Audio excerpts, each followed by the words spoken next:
उस बंदे ने मुझे दिया, उस बंदे ने मुझे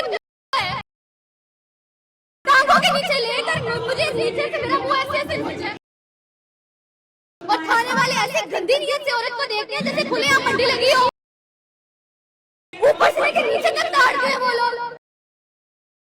थाने वाले ऐसे देखते हैं जैसे खुले आम मंडी लगी हो। एक तल्ख हकीकत है जो कि इस खातून ने बयान की। ये खातून अपना दुख लेकर, अपनी तकलीफ लेकर, अजियतों को बर्दाश्त करते करते हर इदारे से ठोकर खाकर पहुंचती है खुली कचहरी।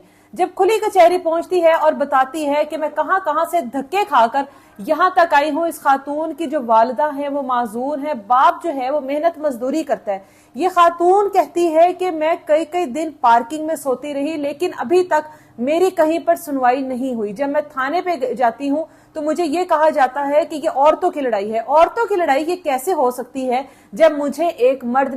इस खातून के ऊपर इसके जेठ की जानिब से बदतरीन किया गया, और जिस तरह से तशद्दुद किया गया वो इस खातून ने अपनी जुबानी बताया कि उसके जेठ ने किस तरह से उसको बर्बाद किया, उसको अजियत दी। और उसके बाद जब वो FIR करवाने के लिए थाने पहुंचती है तो थाने वाले कहते हैं कि ये औरतों की लड़ाई है, घर का मामला है, फैमिली मैटर है। ये खातून DPO ऑफिस जाती है, वहां पर भी इसकी सुनवाई नहीं होती और वापस इसको थाने भेज दिया जाता है। अब ये खातून लाहौर में खुली कचहरी में आती है, जो कि कहा जाता है कि जिनकी कहीं पर नहीं सुनी जाती वो खुली कचहरी में आते हैं, अपनी आवाज वहां तक पहुंचाते हैं, अफसरान तक पहुंचाते हैं। ये खातून भी यकीनन यही सोचकर आई, लेकिन जब खुली कचहरी से ये वापस आई तो इसने अपने एक इंटरव्यू में ये कहा कि मैं यहां से भी मायूस होके जा रही हूं, मुझे 1000 रुपया किराया दे दिया गया कि वापस जाओ और DPO ऑफिस जाओ। इस खातून ने कहना है कि जब मैं DPO ऑफिस जाती हूँ तो वो मुझे थाना रेफर कर देते हैं कि थाने चली जाओ। थाने में ये खातून कहती है कि जो कुछ फिर वहां पर इसके साथ होता है वो सब कुछ नाकाबिले बयान है, नाकाबिले बर्दाश्त है। वो एक तल्ख हकीकत है, इसमें कोई दूसरी ऑप्शन नहीं